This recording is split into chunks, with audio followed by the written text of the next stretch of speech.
c'est souiller son corps que d'avoir des relations sexuelles avec quelqu'un qui n'est pas ton mari. Si cet homme t'aime réellement, mais il n'a qu'à t'épouser. Il y a des gens qui vont même t'attaquer à cause de ta pureté, à cause de ta sainteté, mais il faut absolument que tu restes fort. Un chrétien se doit d'être charismatique. Hello, comment tu vas aujourd'hui? Alors j'espère que tu te portes très bien par la grâce du Seigneur. Aujourd'hui on se retrouve pour une vidéo d'un autre genre. Tu l'auras compris d'après le titre, ce sera un vlog. Alors vendredi dernier j'ai eu la grâce de participer à la nuit des jeûnes avec Jésus. Un événement juste extraordinaire où je me suis sentie grandement bénie. Et dans la vidéo du jour je vais partager avec toi du moins quelques enseignements que j'ai reçus de cette nuit magnifique. Alors, la nuit des jeûnes avec Jésus, c'était une nuit de prière que nous avons passée vendredi, dans la nuit de vendredi 18h à la matinée de samedi. Elle a eu lieu à la basilique Marie-Reine des Apôtres de Volier et elle concernait vraiment tous les jeunes amoureux de Jésus. Elle n'était pas que destinée aux catholiques, aux protestants ou à quelque sorte de caste que ce soit, mais toute personne chrétienne amoureuse de Jésus y était la bienvenue. Alors, c'est un événement qui en est déjà à sa 13e édition, d'après ce que j'ai pu entendre. Et il était organisé par la communauté des Amis d'Emmaüs, une communauté de jeunes qui se sont mis ensemble dans le but d'évangéliser et de proclamer la bonne nouvelle. Et je peux te dire que après avoir participé à cet événement, la mission est accomplie. En tout cas, je peux affirmer qu'ils sont sur la bonne voie. C'était un événement tellement bien, tellement riche en ondes positives. Je me suis sentie grandement bénie et je peux attester que le Saint-Esprit était présent à cet endroit durant toute la nuit. Alors, il y a beaucoup de leçons que j'ai assimilées durant cet événement, mais dans cette vidéo, je vais partager avec toi 2 ou 3 grandes leçons qui sont pour moi très très importantes. La première leçon, c'est mon rôle en tant qu'enfant de Dieu. Comme je te le dis d'habitude dans les vidéos que je fais ici, nous vivons à une époque où il est très difficile d'être chrétien. Pourquoi? Parce que être chrétien, c'est naviguer à contre-courant. Quand tu vas vouloir suivre la parole de Dieu, respecter les commandements, il y a beaucoup de gens qui vont te dire que voilà, tu te prends pour qui, tu veux faire le saint, tout le monde t'aime, tu crois que t'es parfait, nanani, nanana, tout le monde est comme ça, pourquoi toi tu veux pas faire comme ça? Et il y a des gens qui vont même t'attaquer à cause de ta pureté, à cause de ta sainteté, mais il faut absolument que tu restes fort et que tu te dises que tu n'auras pas de vie, tu n'auras pas de chance de vivre ta vie comme Dieu le veut. C'est soit tu la vis en accord avec lui, soit tu la vis en désaccord. Il n'y aura jamais d'entre deux. Si tu connais la loi et que tu ne la respectes pas, je suis désolée de te l'apprendre, alors tu es pire que quelqu'un qui ne la connaît pas et qui ne la respecte pas. Celui qui ne la connaît pas a pour excuse de ne pas la connaître. Et donc, lorsqu'on lui enseigne, il a le choix. Mais si toi, tu la connais et que tu décides de désobéir, ça veut dire que tu as décidé de désobéir en tout état de cause. Et le Père qui nous a enseigné, l'un des pères qui nous a enseigné ce jour nous a dit, un chrétien se doit d'être charismatique. Jésus nous dit dans la parole, dans Matthieu 5, il me semble, nous sommes la lumière du monde. Ça veut dire que nous ne sommes pas destinés à être éteints, mais c'est nous qui devons éclairer. En tant que chrétien, tu dois te comporter en lumière. Tu ne dois pas te laisser absorber par l'obscurité, mais tu dois être celui qui éclaire, celui qui montre le chemin, celui qui parle de vérité. Et pour parler de vérité, tu dois t'inscrire dans les bonnes œuvres. Tu dois agir en accord avec ta foi. Respecter la parole devant les gens, mais également quand personne ne te voit, parce que c'est là que tout se joue et c'est là que l'ennemi va essayer de t'enfoncer. Et il y a une parole que le prêtre a dit ce jour qui m'a tellement marqué, qui m'a tellement plu. Il a dit, un chrétien doit être charismatique. Le chrétien, c'est le charisme. Tu ne te laisses pas influencer, c'est toi qui influences. Donc ça, c'est la première leçon que je tenais à partager avec toi provenant de cette nuit. La deuxième chose, c'est en ce qui concerne la pureté des jeunes chrétiens. Nous vivons dans une époque où on a tellement banalisé le sexe.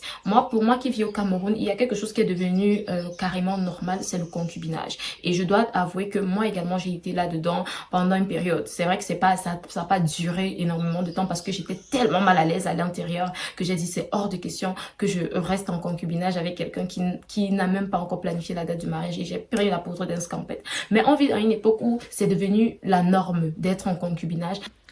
Alors, on a été coupé parce que ma mémoire était pleine, donc j'ai dû charger les contenus dans le disque dur. Maintenant, c'est bon. Alors, comme je disais tantôt, nous vivons dans une époque où, surtout dans mon pays, le Cameroun, pour toi, je sais pas trop, mais chez nous, on a normalisé le concubinage. C'est-à-dire le fait de vivre avec un homme comme un couple légalement marié. Pourtant, vous ne l'êtes pas marié, vous n'êtes pas marié, vous n'êtes pas marié aux yeux de Dieu, vous n'êtes pas marié aux yeux de la loi, vous n'êtes même pas marié aux yeux de vos familles.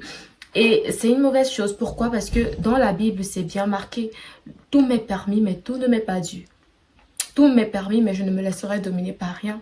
Et le corps de l'homme n'est pas à l'impudicité. Notre corps est le temple du Saint-Esprit. Notre corps est le temple de Dieu. Mais je considère mon corps comme étant une propriété de Dieu dont j'ai juste la location. Ça veut dire que je suis tributaire, responsable de ce corps pendant un moment. Et quand mon heure viendra, il faudra que je rende compte de la façon dont j'ai entretenu mon corps. Cela va au niveau de la santé physique, la manière dont je m'alimente, la manière dont je fais de l'exercice physique. J'en parlerai dans une prochaine vidéo probablement. Et cela va aussi au niveau de mes relations sexuelles. Comment est-ce que je vis sur le plan sexuel? La sexualité, c'est quelque chose de très important que l'on a banalisé. On se croit permis de coucher avec qui on veut, quand on veut. Pourtant, c'est bien écrit. La sexualité est faite pour être encadrée par le mariage. Toute relation sexuelle en dehors du mariage est un péché. C'est pas un débat. Je veux pas savoir si tu es de telle religion, de tel ceci, de tel cela.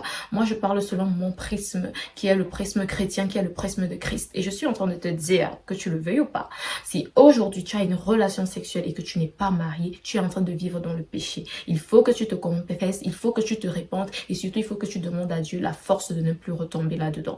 Mais nous, en tant que jeunes, on vit dans un environnement où on nous fait croire que c'est normal. Dans les films, avec les personnes qui vivent autour de nous, on a l'impression que vivre dans le concubinage, avoir des relations sexuelles hors mariage, c'est normal, c'est bien. Et moi, j'ai tellement apprécié l'homélie de ce prêtre qui nous a dit, mais non, c'est pas normal, le concubinage, c'est pas bien, la fornication, c'est pas bien. Respecte-toi, mon ami, respecte-toi, ma sœur, respecte ton corps, vis dans la pureté. On va te dire que c'est pas possible, que la sexualité fait partie des besoins naturels. Déjà, non, c'est faux.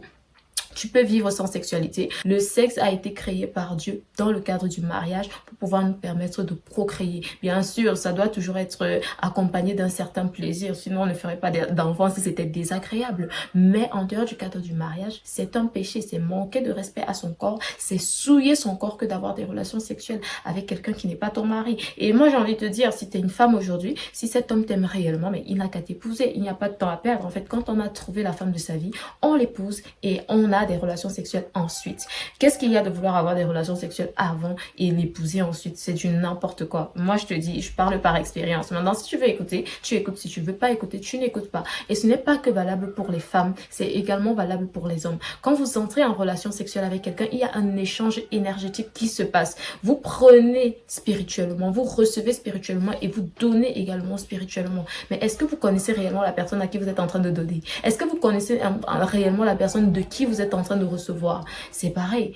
Donc, pourquoi est-ce que vous entrez, vous allez vous mélanger? Pourquoi est-ce que vous allez vous souiller avec des personnes qui ne sont pas destinées à être vos époux ou vos épouses? Alors que finalement, c'est tellement beau de se préserver pour l'homme ou la femme de sa destinée, pour son mari ou pour sa femme. La troisième leçon que j'ai retenue vraiment, elle concerne le 4e commandement: honore ton père et ta mère. C'est un commandement qu'on a tellement tendance à négliger. Moi, personnellement, je sais qu'à un moment donné dans ma vie, je négligeais ce commandement et j'en ai payé le prix. Et je tenais à partager ça avec un jeune aujourd'hui pour qu'il ne fasse pas la même erreur que moi. Ou alors s'il est dans cette erreur, qu'il puisse repousser chemin et chercher à avoir les bénédictions et les grâces de ça. Lorsqu'on partagera sur le film Eva Mette qui a été projeté ce soir-là, c'est un film qui parle justement d'un jeune homme qui a eu des malédictions parce qu'il a maltraité ses parents et des malédictions qui ne pouvaient pas être rompu par la prière. Parce qu'à un moment donné, on va crier à Dieu, mais Dieu est celui-là qui dans la Bible nous dit, mais si ton frère que tu vois, tu ne l'aimes pas, combien de fois moi que tu ne vois pas? C'est pas possible. C'est pas possible d'aimer Dieu si déjà vos parents qui vous ont élevé, logé, nourri, blanchi, vous êtes incapable de les aimer. C'est pas possible d'aimer Dieu si déjà vous n'êtes pas en de bons termes avec votre entourage, vous êtes incapable d'être en de bons termes avec vos collègues et ceux qui vous entourent. Voilà pourquoi l'un des commandements les plus importants, c'est aime ton prochain comme toi-même. Tu ne peux certes pas voir Dieu, mais tu peux voir ton prochain. Et c'est aimer Dieu que de manifester de l'amour envers son prochain. Et c'est d'aimer Dieu que de manifester de l'amour envers ses parents en les honorant. Donc je n'en dis pas plus, je vais te laisser avec la suite de la vidéo. Et passe une très belle fin de semaine. Prends soin de toi et surtout sois béni. Évidemment, comme vous avez pu le constater, je ne suis pas venue seule. J'étais avec ma petite sœur Patricia, avec ma marraine Ada, maman Marlise et une autre petite sœur qui s'appelle Blanche. Très important d'assister à ce type d'événement avec des proches pour leur partager des messages que vous ne pouvez pas faire par vous-même et également pour les aider à se ressourcer spirituellement. Et comme je vous le disais, l'homélie ce jour était très intéressante. Donc je vais vous laisser avec un extrait. Prêtez bien oreille. C'est Jésus qui est le nom de Dieu. Si tu savais mon Dieu, si tu savais qui est Jésus, Amen. Amen. Amen. Si tu savais qui est Jésus, tu n'oserais pas passer une seule seconde sans penser à lui. Une seule minute sans penser à lui. Une seule heure sans lui parler. Louis soit Jésus-Christ. Louis soit Jésus-Christ. Alors, je n'en ai pas parlé au début de la vidéo, mais l'événement avait un thème qui était « Jeune, si tu savais le don de Dieu ». Et c'était tellement rafraîchissant parce que de recevoir ces enseignements où on nous disait quel est le rôle que nous devons jouer en tant que jeunes dans un pays. Parfois, on a l'impression qu'en étant jeune, on n'a rien à faire, on n'a pas de devoir envers notre pays et qu'on doit subir la politique en place. Eh bien non. En tant que jeunes, nous avons notre part à jouer, nous avons de l'importance, notre voix compte et il est temps de se relever. Ici, c'est un sketch qui a été joué que j'ai trouvé très intéressant également, qui parlait voilà d'un jeune homme qui pensait que les biens de ses parents étaient ses biens et quand il a été ruiné, je vais dire ça comme ça, quand sa mère est morte et que son père a perdu tous ses biens, et bien le gars s'est retrouvé en souffrance parce qu'il n'avait pas cultivé le travail. Donc voilà quelques extraits ici, vous voyez la police qui est en train de vouloir le bastonner parce que le gars est devenu voleur. C'était très drôle mais en même temps très enrichissant.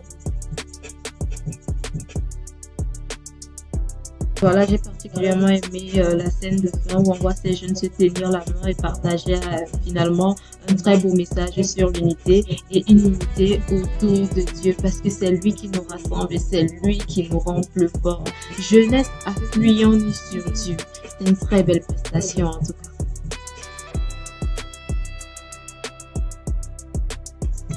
Après le théâtre, nous sommes passés à une projection cinématographique du film Eva Metzler, un film de Thierry Tamac. Je vous en ai parlé en début de vidéo et là je vais juste vous laisser avec un très correct. Aux accessoires, mesdames, messieurs, tous les jeudis, ensemble, c'est grâce à Elisabeth Assoir qui peut les gamins. Merci. Voilà. Pour assistant à la rédaction, on a Emmanuel qui est là, voilà. On a une belle collègue parmi nous qui est là, parce que le but de ce film, en réalité, je crois que le père Emmanuel sera mieux nous le décrypter, c'était évidemment le grand découvert dans cette histoire. C'est-à-dire qu'il y a le côté subtil des choses derrière les personnages, il y a nous qui nous vivons en réalité. Il y a le grand qui se lit, il y a le grand qui se meurt, il y a la résurrection de notre pays qui est en jeu. Donc, mesdames et messieurs, un petit très fort pour les là. Voilà. Les autres n'ont pas bien le parcours de gloire, donc vraiment, et à l'image. Je m'appelle Catherine, préfère c'est Valentin dans la deuxième année de vie. Jeune et porteur de Christ, il n'enlève rien sur le tout. J'étais le thème de la 8e édition de la nuit des Chutes en 2020. Et sur le moment, ça fait que je me suis rendue sur une idée supérieure à la vie des Chutes. Et durant celle-ci, j'ai eu la grâce de rencontrer de manière le Seigneur Jésus-Christ a totalement transformé ma vie. Je voudrais encourager une jeune fille ce soir à éprouver la volonté du Seigneur dans tous les domaines de sa vie. Jésus est mon tout, sans lui je ne suis rien. Je m'enlève Jésus, je m'enlève de tout. En effet, j'ai été fiancée à un enfant à 6 ans. Et j'ai intitulé mon témoignage L'Esprit Saint, éducateur par excellence de ma sexualité. Pourquoi?